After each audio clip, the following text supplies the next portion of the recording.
Hi, students. I want to read you a book aloud. So I was in my classroom yesterday. We had to work.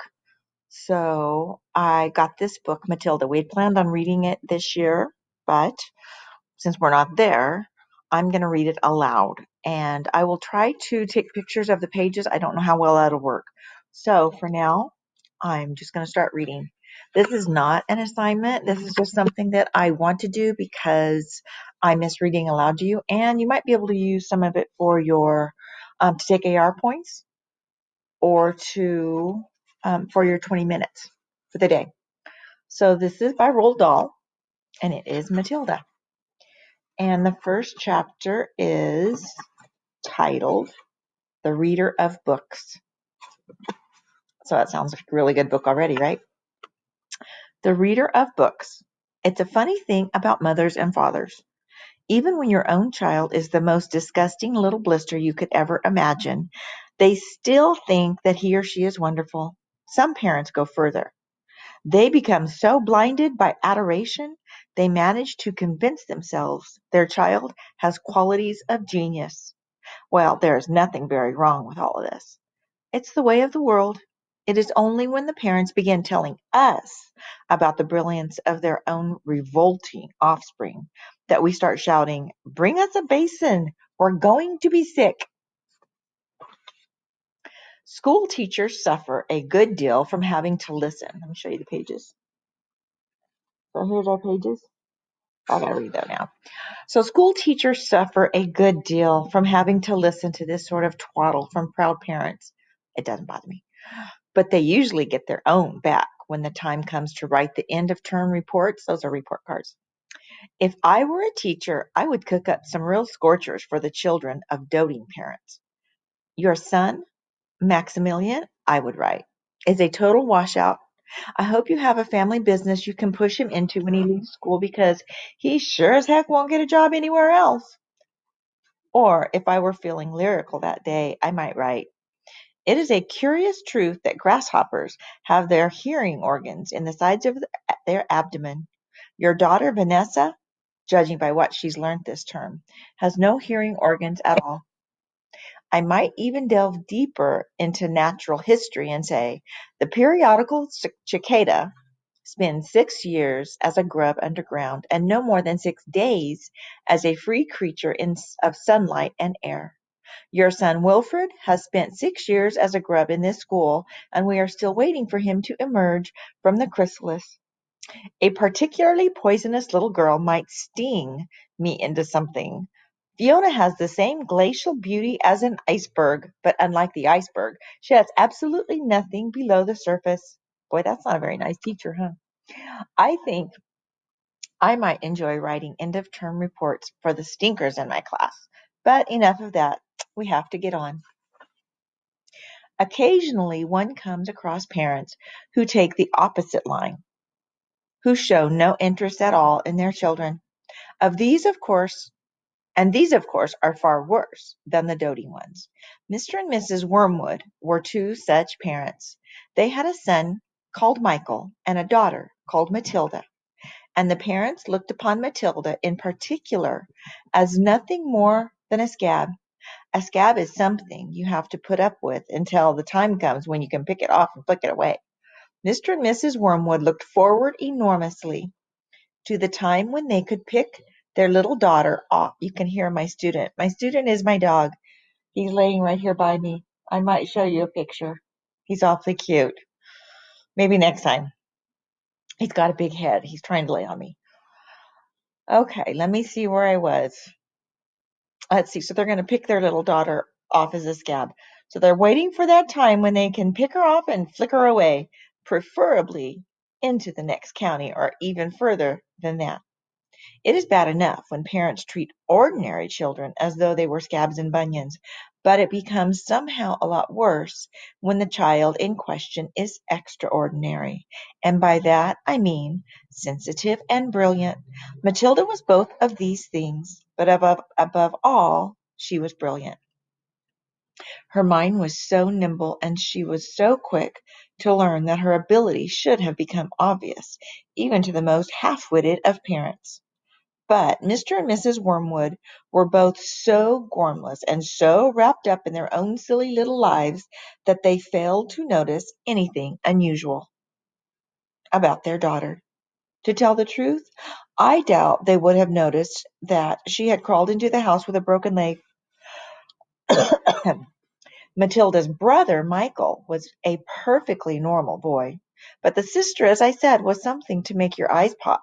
By the age of 1.5, her speech was perfect, and she knew as many words as most grown-ups. The parents, instead of applauding her, called her a noisy chatterbox and told her sharply that small girls should be seen and not heard. By the time she was 3, Matilda had taught herself to read by studying newspapers and magazines that lay around the house. At the age of 4, she could read fast and well, and she naturally began hankering after books. The only book in the whole of this enlightened household was something called Easy Cooking, belonging to the mother. And when she had read this from cover to cover and had learnt all the recipes by heart, she decided she wanted something more interesting.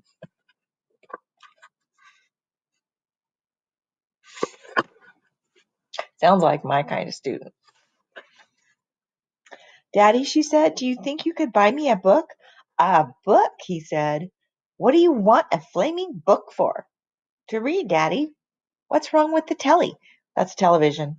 That's how they say it in England or Britain, which remember we talked about Roald Dahl and that's where he's from, so that's how he writes. What's wrong with the telly, for heaven's sake? We've got a lovely telly with a 12-inch screen, and now you come asking for a book? You're getting spoiled, my girl. Nearly every weekday afternoon Matilda was left alone in the house. Her brother, 5 years older than her, went to school. Her father went to work, and her mother went out playing bingo in a town 8 miles away. Mrs. Wormwood was hooked on bingo and played it 5 afternoons a week. On the afternoon of the day when her father had refused to buy her a book, Matilda set out all by herself to walk to the public library in the village. When she arrived, she introduced herself to the librarian, Mrs. Phelps. She asked if she might sit a while and read a book. Mrs. Phelps, slightly taken aback at the arrival of such a tiny girl, unaccompanied by a parent, nevertheless told her she was very welcome. "Where are the children's books, please?" Matilda asked. "They're over there on those lower shelves," Mrs. Phelps told her. "Would you like me to help you find a nice one with lots of pictures in it?" "No, thank you," Matilda said. "I'm sure I can manage." From then on, every afternoon, as soon as her mother had left for bingo, Matilda would toddle down to the library. The walk took only 10 minutes, and this allowed her 2 glorious hours sitting quietly by herself in a cozy corner devouring one book after another. When she had read every single children's book in the place, she started wandering round in search of something else. Mrs. Phelps, who had been watching her with fascination for the past few weeks, now got up from her desk and went over to her. "Can I help you, Matilda?" she asked. "I'm wondering what to read next," Matilda said. "I've finished all the children's books." "You mean you've looked at the pictures?" "Yes, but I've read the books as well." Mrs. Phelps looked down at Matilda from her great height, and Matilda looked right back up at her. "I thought some were very poor," Matilda said, "but others were lovely. I liked The Secret Garden best of all. It was full of mystery." The mystery, let's see, I don't know if I showed you that page. The mystery of the room behind the closed door and the answer of the garden behind the big wall. Mrs. Phelps was stunned. "Exactly how old are you, Matilda?" she asked. 4 years and 3 months, Matilda said.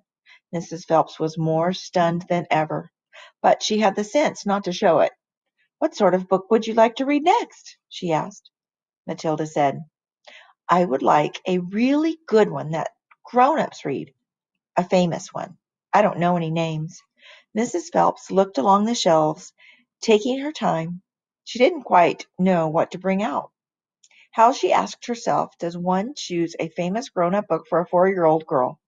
Her first thought was to pick a young teenager's romance of the kind that is written for 15-year-old schoolgirls. But for some reason, she found herself instinctively walking past that particular shelf. Try this, she said at last. It's very famous and very good. If it's too long for you, just let me know and I'll find you something shorter and a bit easier. Great Expectations, Matilda read, by Charles Dickens. I'd love to try it. I must be mad, Mrs. Phelps told herself, but to Matilda she said, Of course you may try it. Over the next few afternoons Mrs. Phelps could hardly take her eyes from the small girl sitting for hour after hour in the big armchair at the far end of the room with the book on her lap. It was necessary to rest it on the lap because it was too big and too heavy for her to hold up, which meant let me show you this page. You can see Matilda and Mrs. Phelps, which meant she had to sit leaning forward in order to read. And a strange sight it was, this tiny dark-haired person sitting there with her feet nowhere near touching the floor, totally absorbed in the wonderful adventures of Pip and old Mrs. Havisham and her cobwebbed house, and by the spell of the magic that Dickens, that's Charles Dickens, that Dickens, the great storyteller, had woven with his words. The only movement from the reader was the lifting of the hand every now and then to turn over a page. And Mrs. Phelps always felt sad when the time came for her to cross the floor and say, It's 10 to 5, Matilda. During the first week of Matilda's visits, Mrs. Phelps had said to her, Does your mother walk you down here every day and then take you home? My mother goes to Aylesbury every afternoon to play bingo, Matilda had said. She doesn't know I come here. But that's surely not right, Mrs. Phelps said. I think you'd better ask her. I'd rather not, Matilda said. She doesn't encourage reading books, nor does my father. But what do they expect you to do every afternoon in the empty house? Just mooch around and watch the telly. I see. She doesn't really care what I do, Matilda said, a little sadly. Mrs. Phelps was concerned about the child's safety on the walk through the fairly busy village on High Street and the crossing of the road, but she decided not to interfere. Within a week Matilda had finished Great Expectations, which in that edition contained 411 pages. I loved it, she said to Mrs. Phelps. Has Mr. Dickens written any others? Oh, a great number, she said, said the astounded Mrs. Phelps. Shall I choose you another? Over the next 6 months, here's little Matilda sitting and reading her book, Great Expectations. Over the next 6 months, under Mrs. Phelps' watchful and compassionate eye, Matilda read the following books: Nicholas Nickleby by Charles Dickens, Oliver Twist by Charles Dickens, Jane Eyre by Charlotte Bronte, Pride and Prejudice by Jane Austen, Tess of the D'Urbervilles by Thomas Hardy, Gone to Earth by Mary Webb, Kim by Rudyard Kipling, The Invisible Man by H. G. Wells, The Old Man and the Sea by Ernest Hemingway, The Sound and the Fury by William Faulkner, The Grapes of Wrath by John Steinbeck, The Good Companions by J.B. Priestley, Brighton Rock by Graham Greene, and Animal Farm by George Orwell. And those are all very adult books, just because they're thick and not easy to read, even for adults. Tricky. She must be very bright. It was a formidable list, and by now Mrs. Phelps was filled with wonder and excitement. But it was probably a good thing that she did not allow herself to be completely carried away by it all.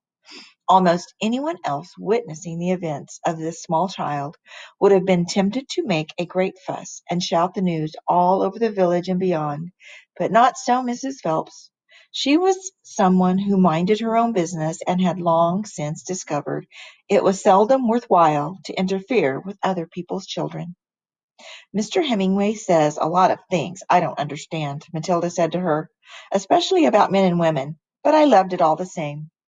The way he tells it, I feel I am right there on the spot watching it all happen. So he's a great storyteller. He shows, not just tells. A fine writer will always make you feel that, Mrs. Phelps said. And don't worry about the bits you can't understand. Sit back and allow the words to wash around you like music. I will. Did you know, Mrs. Phelps said, that public libraries like this allow you to borrow books and take them home? I didn't know that, Matilda said. Could I do it?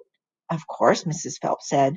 When you have chosen the book you want, bring it to me so I can make a note of it, and it's yours for 2 weeks. You can take more than one if you wish.